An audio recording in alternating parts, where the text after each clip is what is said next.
Good morning, everyone. My name is Doris Rodriguez, and we'll get started in just a few minutes, but we give people a moment to get situated. So if you need to get anything, please do so now. We'll start in a couple of minutes.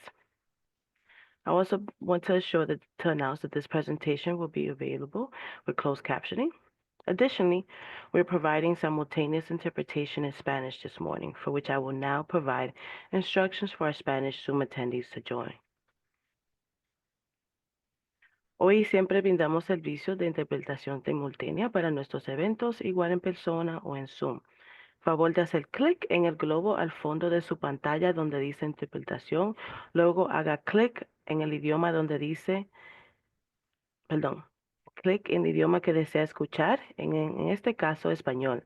Si quiere escuchar solo a intérprete, puede también hacer clic en el Mute Original Audio, que silenciará el audio original. Muchísimas gracias y de nuevo, bienvenidos a Sinergia. Estamos agradecidos de tenerlos aquí. Before we begin, I want to let you know that we're broadcasting today's event live via our Facebook page, and I want to give a warm welcome to those joining us there. If you can give me 1 second to connect.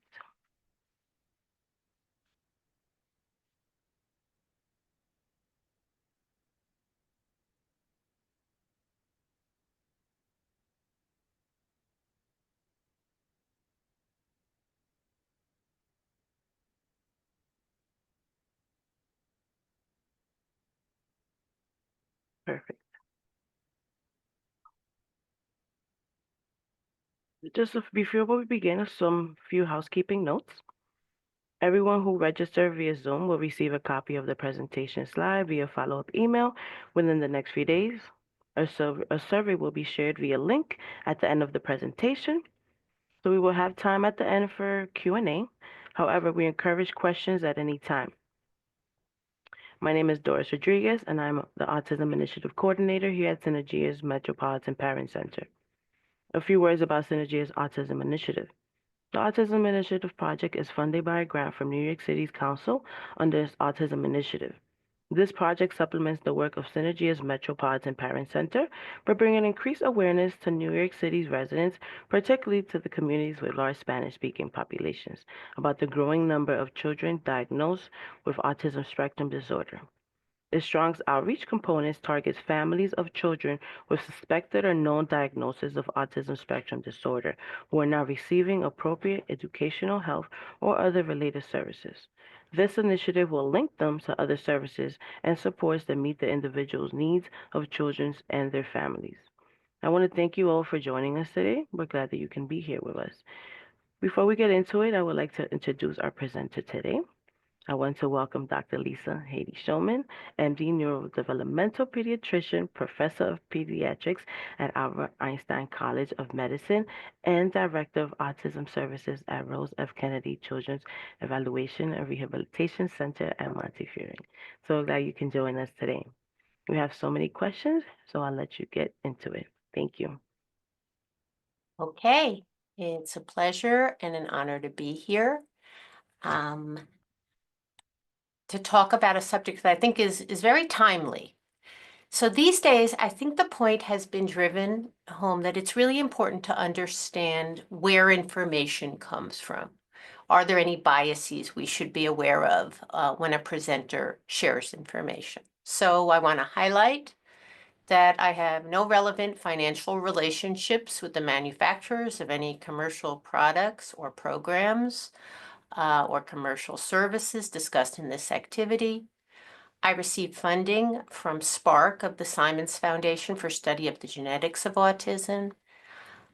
Mainly, I'm a clinician with over 30 years experience diagnosing and ruling out autism spectrum disorder of all levels and following children through adulthood and working with their families. And I bring that experience to the thoughts that I share today. I do want to offer a disclaimer, and we're going to talk more about this later. There are different approaches these days between how to refer to individuals with autism spectrum disorder. People First identifies the child or adult as a child with autism spectrum disorder or an adult with autism spectrum disorder. versus identity-first language, which starts with the autism piece. So an autistic child or adult. And we'll go through that topic later. I mainly use people-first language.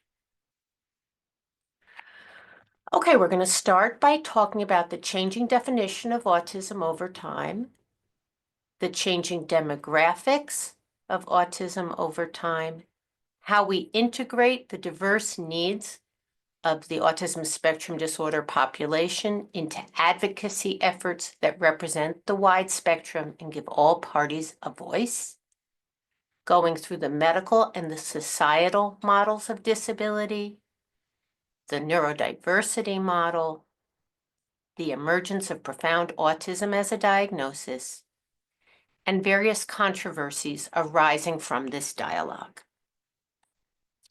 Okay, I want to start off by highlighting that, yes, April has traditionally been referred to as National Autism Awareness Month. That word awareness, I want to zero in on that for a moment. Awareness indicating knowledge of autism exists. There's been a movement and an effort to change the name of the month to Autism Acceptance Month. So if awareness is knowledge that autism exists, Acceptance Month is highlighting an attitude that we want people to develop. Not only does autism exist, but let's accept those of autism and include them. I'm adding the include word, which I really do. I want the name of this month to be Autism Awareness, Acceptance, and Inclusion Month. Inclusion being the action word. This symbol reared its head this year, created by autistic people representing all forms of neurodiversity and the idea of infinite, this is the symbol of infinity, infinite possibilities and acceptance. The rainbow is often associated with diversity and inclusion. Okay, so capturing the full spectrum of autism. I don't know about you, but I feel like I can barely turn on the TV these days to watch a TV show that I might relax in front of without encountering some portrayal of autism. So have you watched Love on the Spectrum, The Good Doctor, Atypical, The Big Bang Theory? I'll add to this list Young Sheldon, Not Dead Yet, The Pit. So in the media, the dominant autism depictions are of high-functioning individuals. They are verbal, with normal cognition, or even gifted, like Sheldon in The Big Bang Theory. They are quirky, they are lovable. And these portrayals may have unintentionally contributed to lack of appreciation by the public of how the needs and abilities of people with autism can vary widely, and tilted that perception toward these high-functioning, very verbal individuals. I want to anchor or bookend our talk today by sharing two phone calls I received this past September that I think highlight the spectrum of autism that we're discussing today. The first call came in September. I heard a voice at the end of my receiver that I hadn't heard for a long time, but I recognized. The voice said, "Dr. Shulman, I've been meaning to call you for years. Every September, I think about you. I had seen this child when he was 2 years old and offered a diagnosis of autism spectrum disorder. And he was part of a research study we did to make a very early diagnosis and to follow those children through age 7 to see if the diagnosis was valid. And this was a boy who I had seen at just about age 2 years, and then again through 7 years of age, but I hadn't seen since. Now it was 11 years later, and Mom called saying she wanted to let me know that they had just dropped him off at college. He was going to be majoring in engineering, and she was appreciative of the early diagnosis and the interventions that were implemented, and just wanted to share that she felt that that was how this was possible, and that she wanted to share that he was now dropped off at college. And she ended it by saying something, which is, "Thank you for accompanying us on this journey." And I was really touched because I really remembered them. Okay, 2 days later, I get another phone call. I hear another voice I recognize, but hadn't heard from in a while. And the voice at the end said, "Dr. Shulman, I'm sorry, we moved out of the area during COVID, but I've been meaning to call you." Her now 23-year-old son, she shared with me, who had autism, was nonverbal, and had extreme behavioral challenges. She shared with me that he had transitioned beautifully to a group home living situation, and he was participating in the routines of the household, seemed happy. There were no behavioral incidents, and she used the same sort of terminology: thankful for the input and the guidance over the years and accompanying them on this journey, and that she never thought that this would have been possible. Those are two very different portrayals of autism, and that good outcomes can look very different. To give us a visual, I want to share two quick videos. Okay, this is the official clip from Love on the Spectrum, which, if you haven't followed it, follows young adults with autism as they go and enter the dating scene looking for love. So this is Michael at his family's dinner table.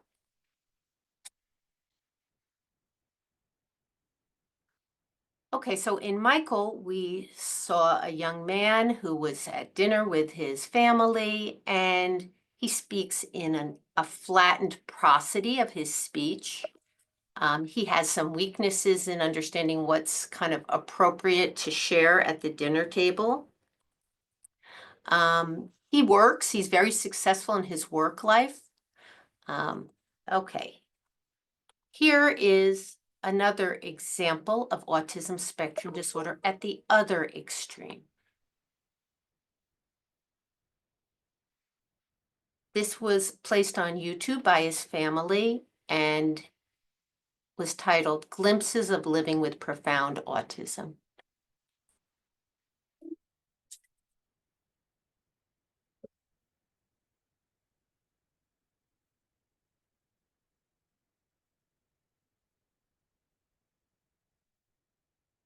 Is that not there?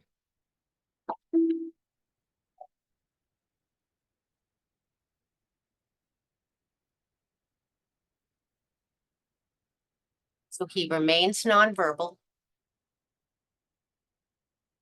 He's being fed by his younger brother.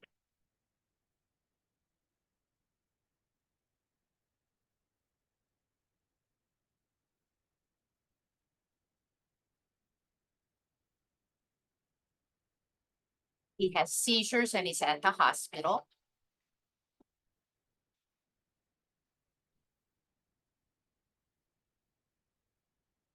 Not looking at the camera. And goes to a day treatment program as an adult.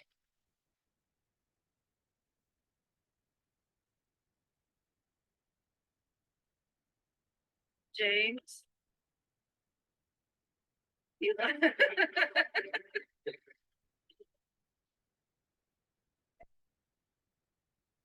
I think you get the idea. These are two very different extremes on the autism spectrum disorder. and there's everything in between. So, today's topic, how do we address the diverse needs of the wide spectrum of individuals with autism? Dr. Stephen Shore, an autism advocate who is himself on the autism spectrum, famously said, and is oft quoted, if you've met one person with autism, you've met one person with autism. Each is different. And the word autism is as applicable for highly independent individuals living, working on their own, looking for love, as it is for people who require lifelong support, making it difficult for many people to understand what being autistic means. So let's review. What is autism in 2025? And again, I kind of can't help myself. I use the terms autism and autism spectrum disorder interchangeably. These days, the official name is autism spectrum disorder. And autism spectrum disorder remains a behavioral diagnosis. What that means is there's no blood test, MRI or EEG of the brain, or any sort of test to do that involves taking a biologic sample or snapshot for making a diagnosis of autism. The behavioral criteria for the condition are laid out in the Diagnostic and Statistical Manual. Now we're up to 5. And the definition and the criteria for ASD and the name have changed over time. So DSM-5 came out about 13 years ago. And compared to the DSM-5 manual that came before it, the DSM-4 manual that came before it, it made some big changes. And so conditions that we still, terms that we still use or still hear used referring to the autism spectrum, namely autism, Asperger's disorder, PDD-NOS, or childhood disintegrative disorder, they're now all referred to under a single diagnosis, and that diagnosis is autism spectrum disorder. It used to be, and a large part of the reason why this change was made was that PDD-NOS did not have a minimum number of criteria. It was kind of capturing the flavor of autism. And that category ballooned in size and became what was kind of referred to as a wastebasket category. And so in DSM-5, there was an effort made to narrow the diagnosis again and to create stricter criteria. And so now, instead of thousands of combinations of criteria to arrive at a diagnosis, there are 12 combinations of criteria. Granted, each can be met to a greater or lesser degree, but really only 12 combinations of criteria to arrive at a diagnosis. So let's quickly go through what those criteria are. At its core, autism spectrum disorder is a social impairment. It impacts social functioning. And social functioning and communication are very tightly connected. So the following 3 out of 3 social communication and interaction features are required for a diagnosis of autism spectrum disorder. The first is deficits in social emotional reciprocity. This can look like absent or decreased social interest or motivation, or lack of social know-how. Engaging in monologues, talking about your favorite thing, whether it's the train system or dinosaurs, assumed knowledge that other people know what you know, limited uses of language, namely only using language for wants and not to comment or have a conversation, or trouble initiating language and only being a respondent. In infants and toddlers, this will look like often lack of shared smiles, lack of response when called by name, not having a tendency to imitate what they see the adults doing in their environment or other children, and not showing or pointing out things of interest. The next required criteria is deficits in nonverbal communication behavior. So that would be eye contact, the use of gestures, body language, having an unusual prosody or intonation of the speech. In young children, we'll see that lack of eye contact and the failure to develop natural gestures, such as raising the arms to be picked up, pointing by 12 months, using 16 gestures by 16 months is an early sign of autism spectrum disorder when other signs are present. And then it's not like we're only putting people under a microscope and saying, do they have weaknesses in those previous two criteria? Are there functional implications of those tendencies? Is the child or adult displaying deficits in developing and maintaining relationships, preferring solitary activities, without interest in peers or in younger children in their parents, difficulty making friends despite interest, difficulties in shared imaginative play in preschool?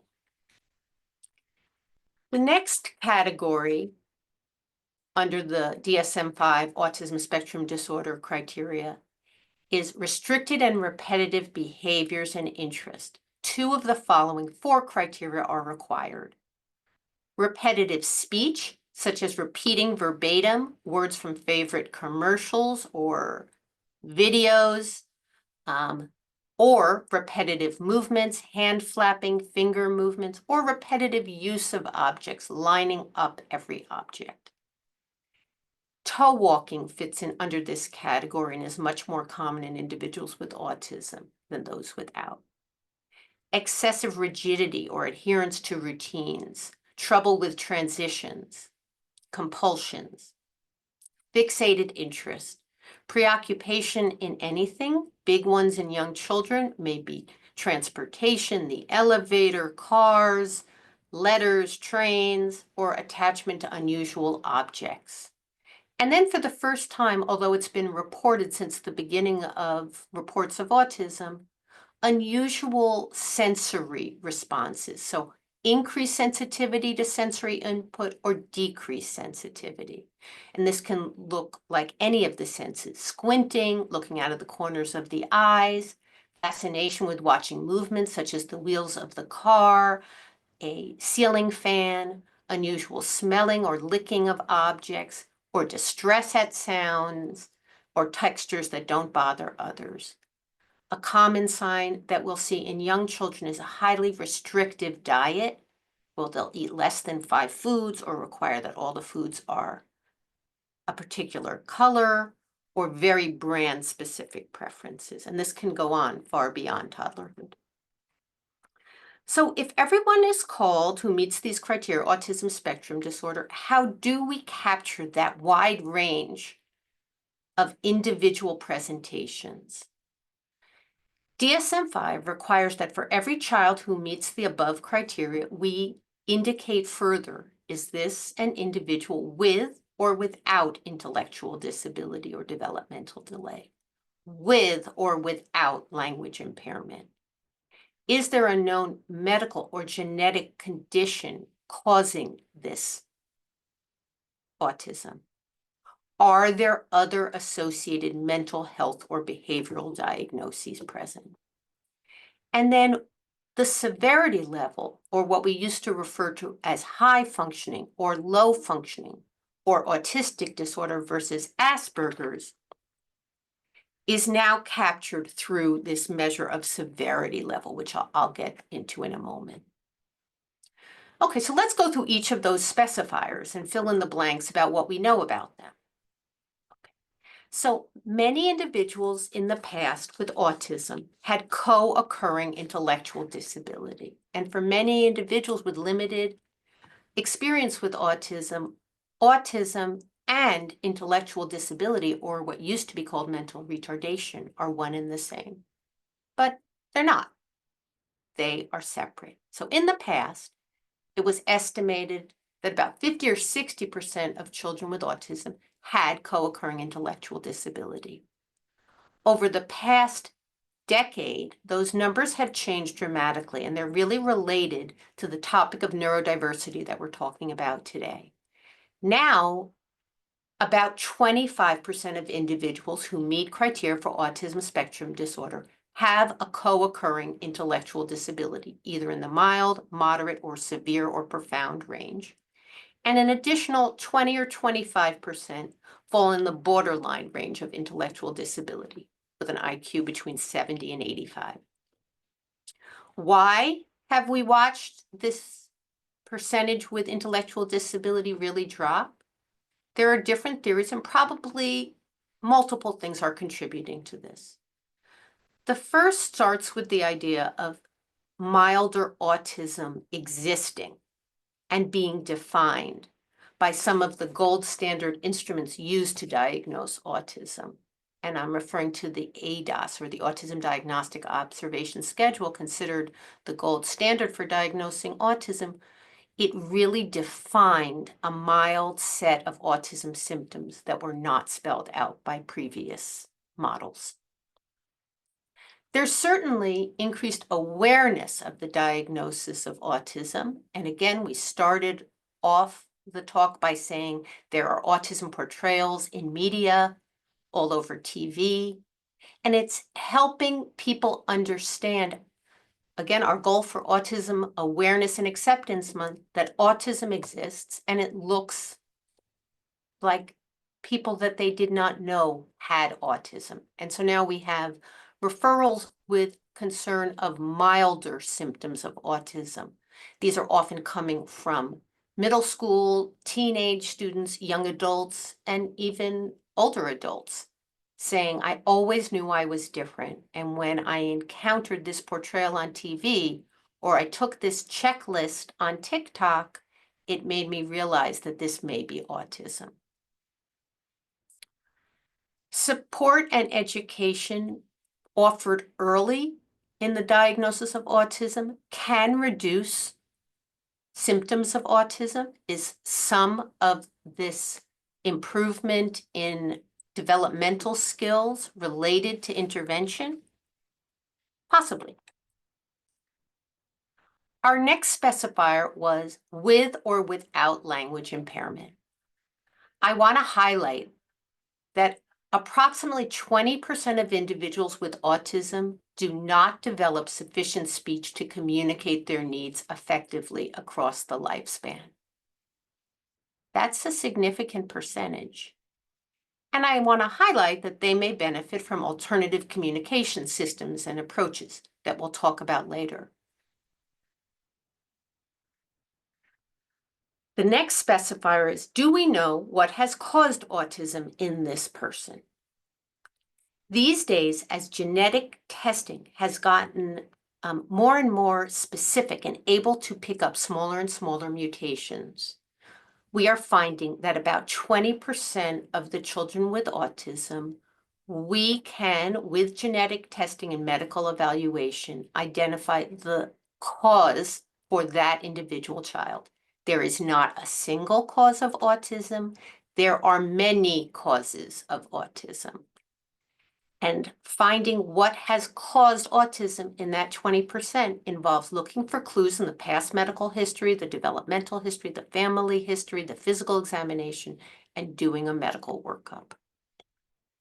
It often boils down that all of those different causes of autism create processes that result in some damage to the brain through either infection, metabolic, brain abnormalities, birth complications, or genetic mutations. So if we can identify the cause in about 20%, what about the other 80%? These are considered risk factors for autism. When we say a risk factor, we don't necessarily have enough data to say that it has caused it, but it's associated with it. Being a boy, advanced parental age, artificial reproductive technology like IVF goes on and off this list depending on the analysis. Prematurity is a big topic and category these days. Having a large head, referred to macrocephaly, but I'll also put on this list having a small head, or microcephaly. Having normal development and then at some point a regression, a loss of previously required skills. is associated with autism. Certain types of seizures confer increased risk of autism. And having an intellectual disability diagnosis in the past, now when we look anew through the current definition of autism, that individual is at significantly increased risk of meeting that criteria as well. Over time, we're understanding ways in which the environment and different infections can impact the genes, and that's a field of tremendous growth called epigenetics. It boils down to the inheritance of autism is complex. There may be an inherited predisposition to autism in many cases relating to many genes, and there is likely a combination with an environmental trigger to cause the actual signs of autism. And here are some possible environmental contributors: prematurity, prenatal infection, older maternal age or paternal age, maternal diabetes, living near a highway, short time interval between births are active things that are being explored with some evidence. Okay, the next specifier was, are there co-occurring behavioral or psychiatric comorbidities? These days, the term used for behavioral issues in young children or those with cognitive impairment is dysregulated behaviors, what we'll refer to as meltdowns or tantrums, are common in autism. Self-injury, injuring oneself, can occur in up to 40 to 50%. Aggression toward others varies greatly, but samples include a wide range from 8 to 68%. Elopement or wandering away can occur in 48%. Those tend to be more common, those dysregulated behaviors, in individuals who have co-occurring intellectual disability. ADHD, attention deficit hyperactivity disorder, anxiety are common in both those who have intellectual disability along with autism as well as don't. And depression is especially notable, with an increased risk of suicide in those without a co-occurring intellectual disability. Okay, and regarding, again, this kind of idea of high functioning and low functioning autism has been replaced by this concept of how much support does the individual need. So support level 1 generally refers to, thinking about school-age children, a child who can function in the mainstream, let's say 2nd or 7th grade, with some support. That support may be therapy, like psychotherapy. It may mean academic support, meeting weekly with a counselor, an integrated co-teaching classroom. Level 2 requires substantial support, and that often refers to being in perhaps a special class designed to provide more individualized support to the individuals there, or having a full-time paraprofessional in another setting. And then there's level 3, requiring very substantial support, and that's usually denoting somebody who cannot be left alone without supervision, even as they get into adulthood, at all, for safety reasons. So we call everybody who meets those criteria that we went through as having autism spectrum disorder. And the spectrum of impairments is broad. So kind of summarizing social impairment, there are individuals who have a complete lack of social interest. There are children I'll take into my office for evaluation or revisits who it is as if I am not present. I am literally part of the chair, and they will climb on me, over me to get to something they want. All the way to those who have social motivation, want to have friends, want to engage socially, but are lacking the social know-how. Communication. There are individuals who remain nonverbal without any language into adulthood.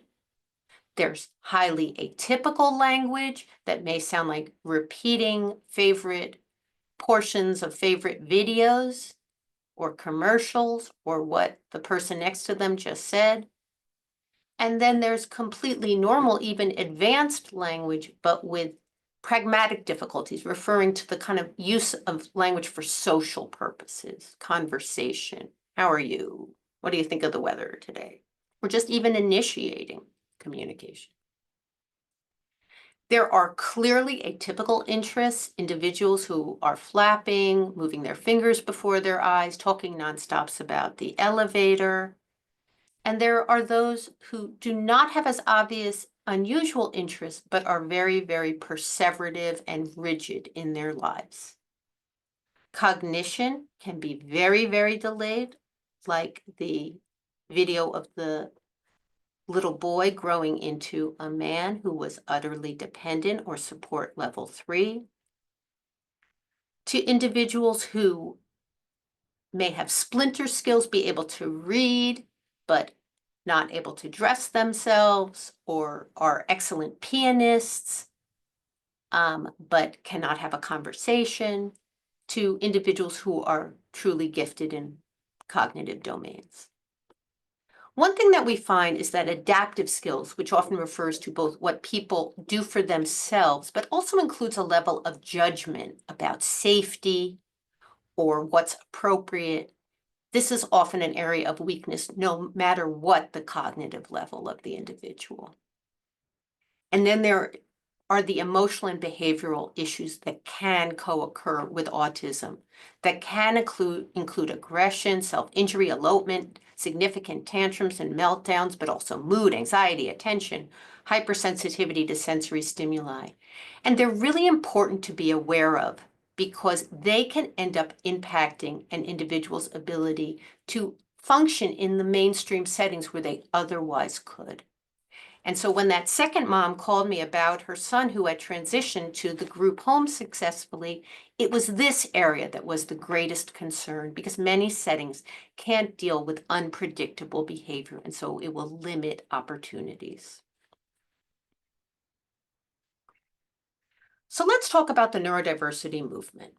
Okay, so I think a lot of people had not heard about the neurodiversity or I am neurodiverse or just this general set of terms until quite recently. But the term neurodiversity arose in the 1990s with the goal of increasing acceptance and inclusion of all people with any neurologic or mental health differences. It's based on a premise that traits and characteristics that medical science now view as abnormal and in need of being corrected should instead be viewed as within the wide range of normal human behaviors. As examples, the movement advocates that neurologic differences such as those seen in autism or ADHD reflect normal variations in brain development, normal range of social functioning, communication functioning, attention, distractibility, hyperactivity. There's just a wide range of normal. The movement embraces what is referred to as the societal model of disability, in which there are attitudinal barriers, such as people with autism can't work, can't live independently, shouldn't have children, are dangerous, that are not true, that should be addressed through education and accommodations. They don't subscribe to the medical model of disability, which views autism through the lens of impairments. This person has a social impairment, a communication impairment, a sensory impairment that should be remedied through intervention or fixed. When this topic of the neurodiversity movement came up in the 1990s, the typical example given related to physical disability, and the typical condition was cerebral palsy. So an individual with cerebral palsy has mobility challenges. They may not be able to walk without a walker or may require a wheelchair. And the medical model continued to talk about the idea of this person has increased tone, has contractures at their ankles. This person needs braces. This person is a patient. Whereas the societal model of disability said, this person needs to get into the building.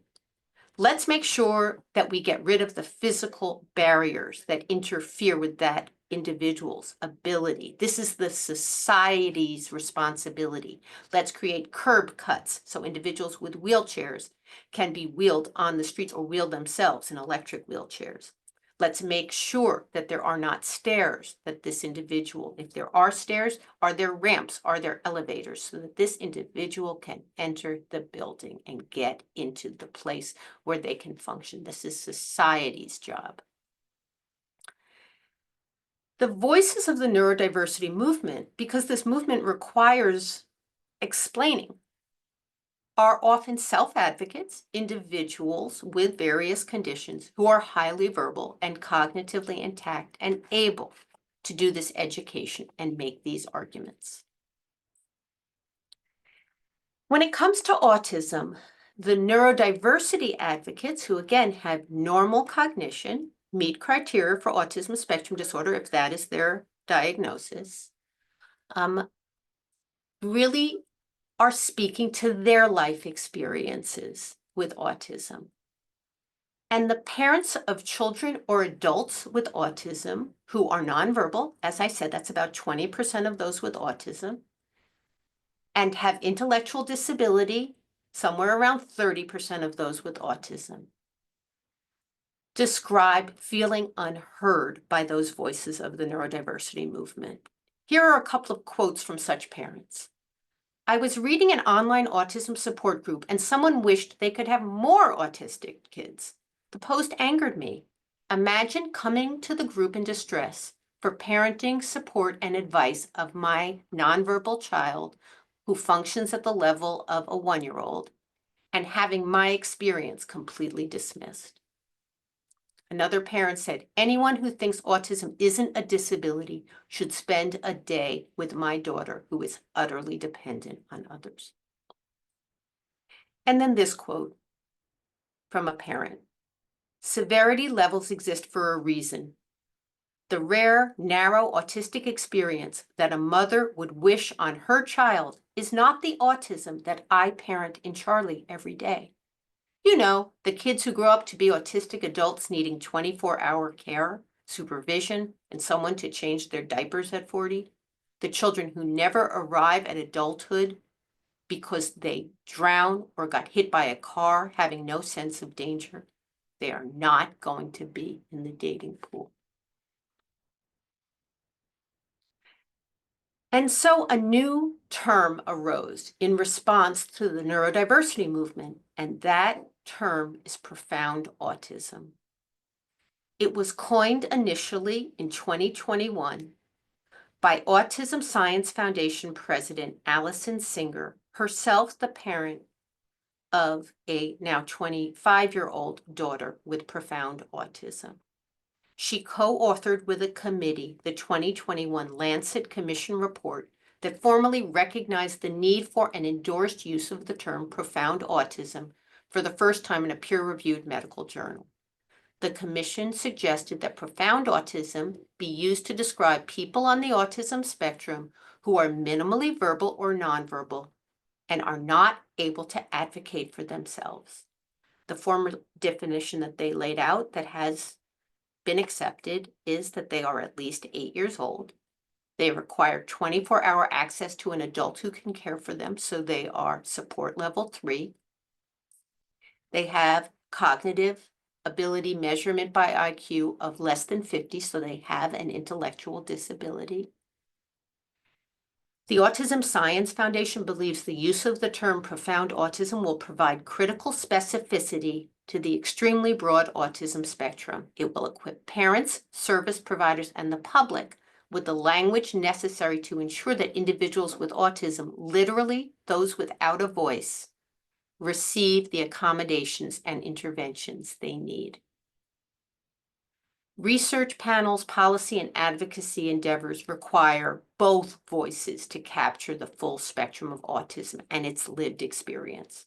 Verbal self-advocates and individuals representing the needs of those with profound autism who have no voice of their own are needed to spell out that wide range of lived experiences with autism.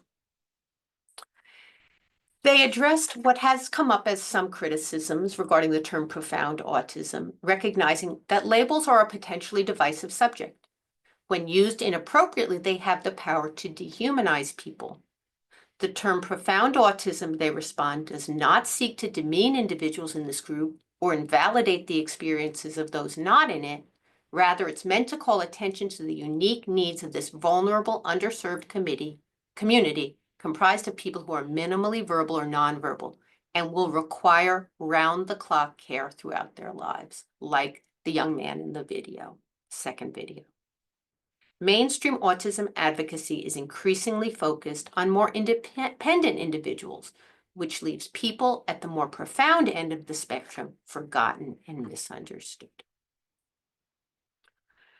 So the neurodiversity movement has led to some controversies. Let's take some time and go over those. The first that you've likely heard of is the movement is highly critical of applied behavioral analysis, an evidence-based treatment approach for autism.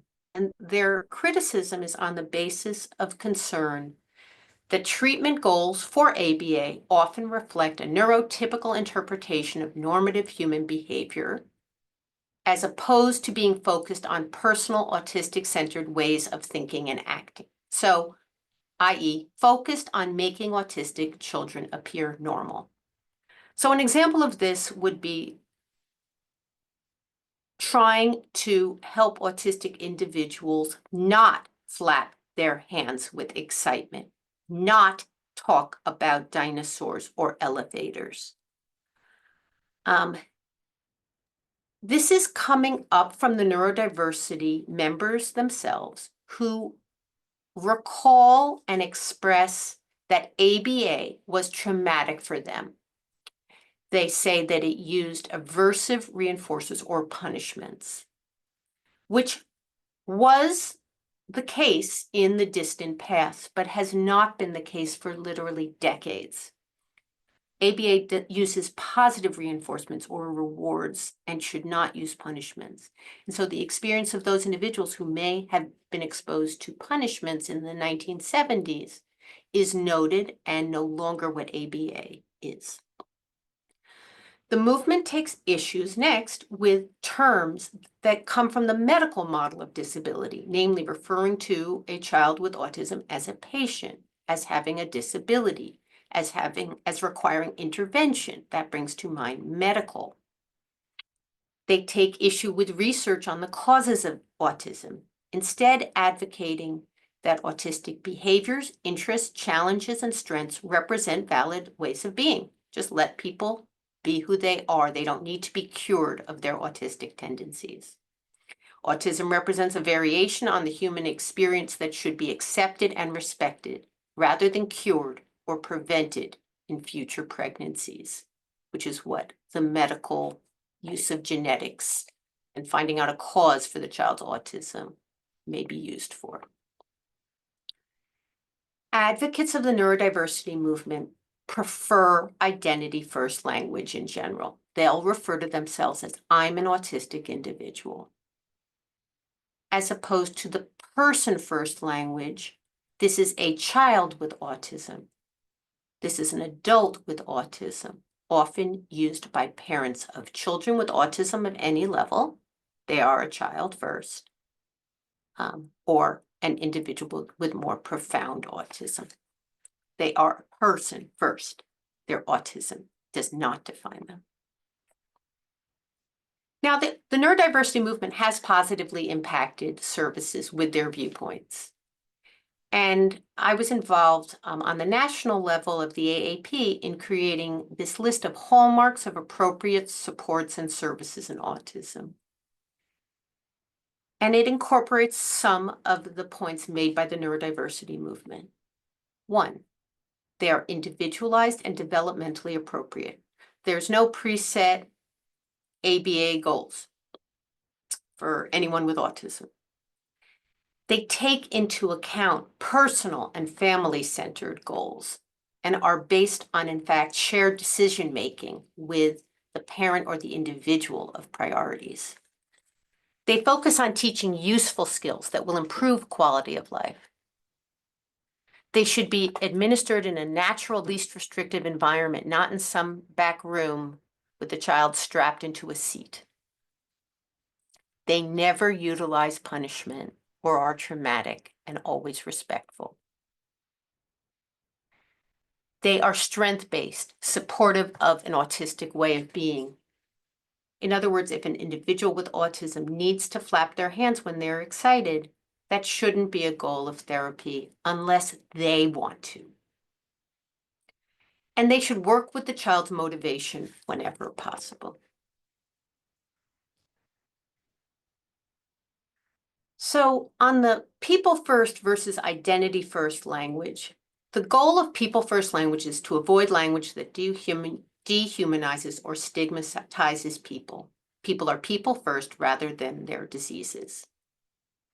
And what's interesting is that that really was through law, written into law in the ADA and the Individuals with Disability Education Act of the 90s, as every time a point was made, this is a child with autism, not an autistic child. And we use this for other conditions. We say that's a child with asthma, not the autistic down the hall or the liver failure down the hall. It's a person first. Identity first language, the term autistic individual, has been embraced by many in the neurodiversity movement because they express a sense that autism is central and an important part of their identity, and they take pride in it. So when communicating about disabilities, it is important to consider the unique needs and interests and preferences of the people experiencing those disabilities as part of daily life. And to be respectful is to be inclusive and supportive. Okay, so profound autism was accepted as a way to capture the full ends of the spectrum. And as we've watched the prevalence of autism continue to go up, the last CDC report was 1 out of 36, or 2.8% of 8-year-old children met criteria for autism spectrum disorder. We have been seeing various changes in the demographics of autism. So for the first time in 2023, Hispanic and Black children were identified with ASD at higher rates than white children. Prevalence of autism remains more common in boys, 4 times that of girls, and many girls are felt to be kind of not picked up because they are camouflaging or hiding their symptoms, or they have different symptoms, and that's a big area of exploration. A higher percentage of Black children with autism are identified with having co-occurring intellectual disability compared to other groups. And parents sense that COVID impacted progress in early autism detection was true because of lack of access to diagnosticians or going to schools where a child's social weaknesses would be identified. And so many children who would have been detected by 4 years of age ended up getting delayed diagnoses. So with the use of the term profound autism that we defined before, the report found that 27% of the 8-year-olds with autism met criteria for profound autism.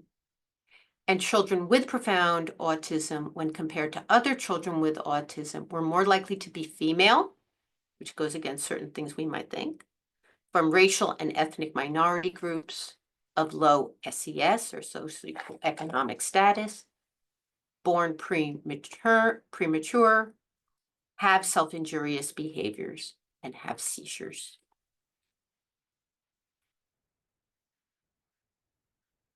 Okay.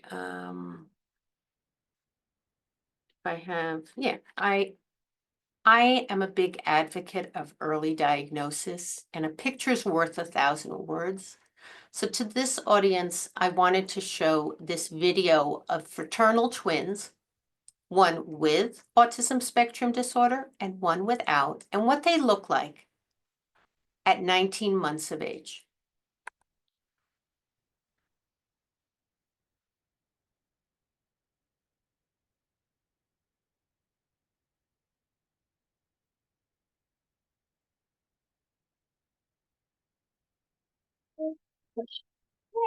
Smiley. He's has word imitation, approximation, eye contact, gestures. He had a play conversation with his mom, pushing the truck back and forth, counting. Here's his brother. No eye contact with mom. No facial expression. No sounds. He terminated the play conversation. Stop. He's playing with the wheels. Now here's his nosy brother saying, "What's going on?" Get up here, please.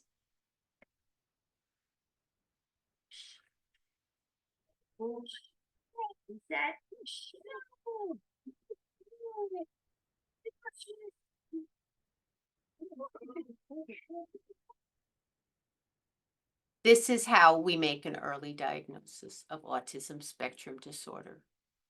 Because the boy on the left is a social, typical, communicative 19-month-old. And side by side with his fraternal twin highlights how the twin does not have eye contact, does not share smiles, is not using gestures to communicate, making sounds to communicate, is not having an early play conversation, doing something back and forth with mom, is not playing with the toy appropriately and playing with the wheels. Side by side, it's very possible to make an early diagnosis of autism and get evidence-based treatments.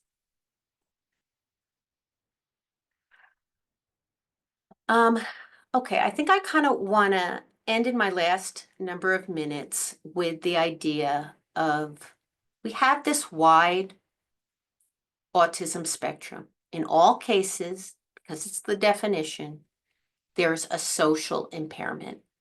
But that spectrum ranges from a complete lack of social awareness to having social motivation but lacking social know-how. The former profile, namely the complete lack of social awareness, presents at an early age, like in that little twin Nathan. And it's more likely to be ultimately associated with intellectual disability, lack of communicative language, and profound autism. We want to pick up those kids. For toddlers of that type who are picking up, the key question guiding therapeutic approach is, can this child learn through imitation? Ben, the social toddler twin, is very nosy. That's the way typical toddlers are. Like we know, they'll imitate everything they hear their parents saying or their older brother or sister saying. They're nosy, they'll be in your face, and they'll be imitating everything, and that's how they learn casually. But a child like Nathan, who's not paying attention, not nosy, is not going to learn in that way.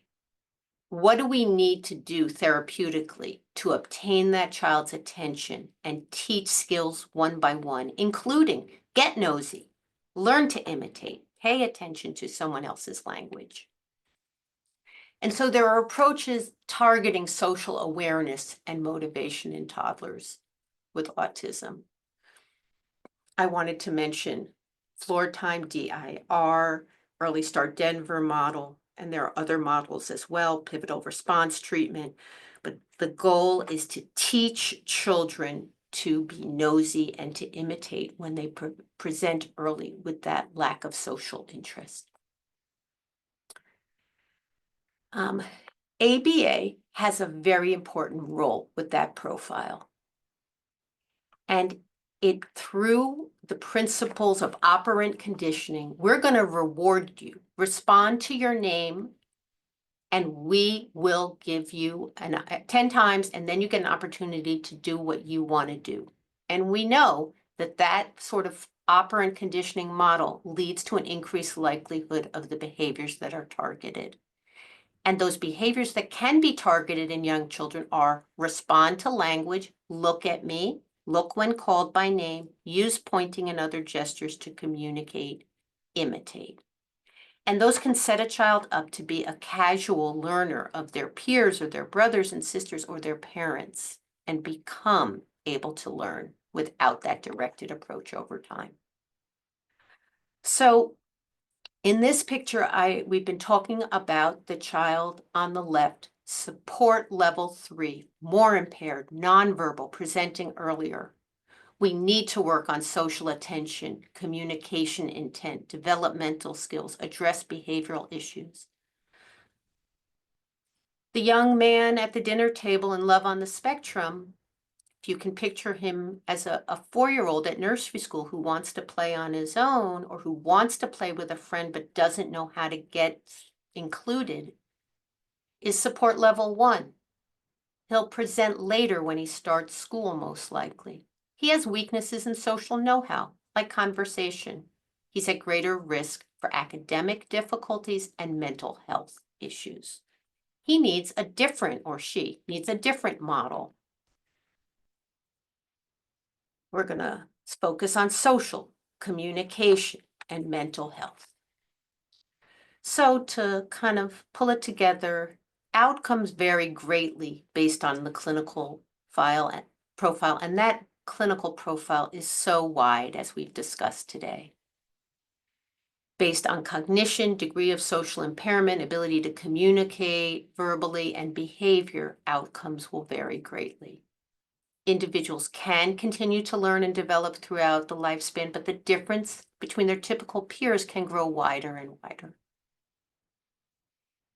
There's an increased risk for psychological problems, especially anxiety and depression in those who are higher functioning. I'm not supposed to use that term, but support level 1, and a greater likelihood of seizures in those who are support level 2 and 3. They tend to have a shorter lifespan, either because of elopement, running away, drowning, or in support level 1, police encounters, not understanding that the police, you should stop in front of the police, and the police not being aware that an individual may not be responding because they have autism, not because they are refusing or running away, and suicide. Individuals on the full spectrum can benefit from supports and mentoring to be successful and work at their full potential at work and home. So in conclusion, the definition of autism spectrum disorder has changed over time, in large part due to the definition of mild social impairment. Increased awareness of autism spectrum disorder and portrayals on media of verbal, cognitively intact individuals has contributed to increased diagnosis in this demographic. The wide spectrum of ASD contributes to difficulty communicating and therefore meeting the diverse needs of individuals with ASD, both as children and as they age when they are not verbal. Vastly different needs and perspectives have led to controversies related to specific evidence-based interventions, medical workup, and identity language. The differentiation of ASD into those with profound autism is an attempt to address these differing needs. And let's open it up for questions, comments, and thoughts. Awesome. Thank you, Dr. Shulman. Alrighty, so let's see. Let's take this first pre-registration question. Okay. When should a child start to be inclusive or go to an inclusive school to be part of the community? So I'm going to start by referring to what I said in the talk, which is the ultimate goal is inclusion. The child, and I'm referring again to Nathan, the little twin who was not paying attention to his mom or his brother. That child isn't ready to benefit from an inclusive setting. He's not going to pay attention. He's not nosy, and he's not learning through imitation. Nathan should have a program that teaches him those skills, and I'd advocate for ABA, while continuing to give him opportunities with his twin, with cousins, with friends. And then when he's made progress in imitating and responding to language, let's say at age 3, he should have opportunities to be with more typical peers with support. Other individuals who have the nosiness and the ability to imitate. There's such a thing as good peer pressure. Learning in preschool. Oh, all the other kids are putting their things in their cubby. All the other kids are waiting in line and lining up to go to the playground. They've thrown away their garbage after lunch. We want children who are nosy and learn through imitation to have that opportunity as soon as possible. And those who can be helped to learn from that exposure through support to have that opportunity as well.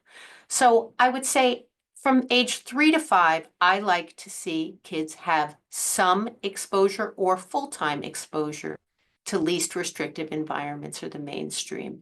But there will be kids, again, who are not attentive to their environment, who need more individualized support that may make sense to provide outside of school as well. Thank you. Next question. In the case of severe autism, how can we share the diagnosis? I am specifically interested in how can I promote their participation in self-advocacy? So this is really what prompted this whole presentation, in the sense that individuals with severe autism often don't have a voice to share their lived experience personally. If they do have that ability and that motivation and interest, whether through augmentative communication or with prompting, the goal is to create opportunities for them to do so, or for their parents, guardians, to share their lived experience and their priorities and needs. So certainly the individual with autism themselves should be helped to communicate and given opportunities in clinical settings, in research setting, in advocacy regarding policy settings. But if the individual with autism cannot communicate, then we want to make sure there's a place and a space for the parents or family members of those with autism to speak on their behalf. Thank you, Dr. Shulman. Alrighty, so let me just see if we have any more questions. I don't see anything in the Q&A.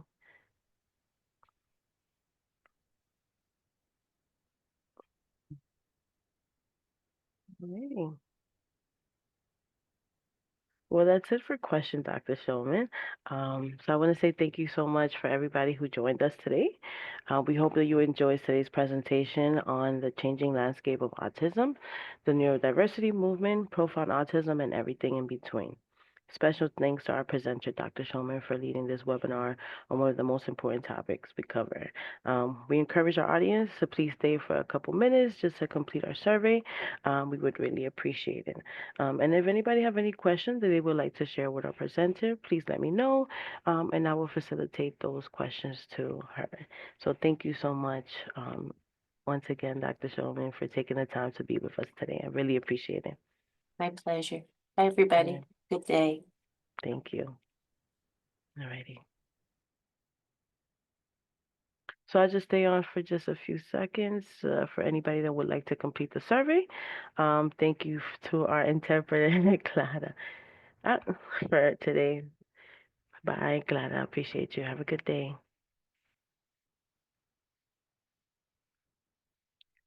Gracias por estar presente. Me voy a quedar unos par de minutos para que completen la encuesta que puse en el chat. Y gracias por estar aquí el día de hoy.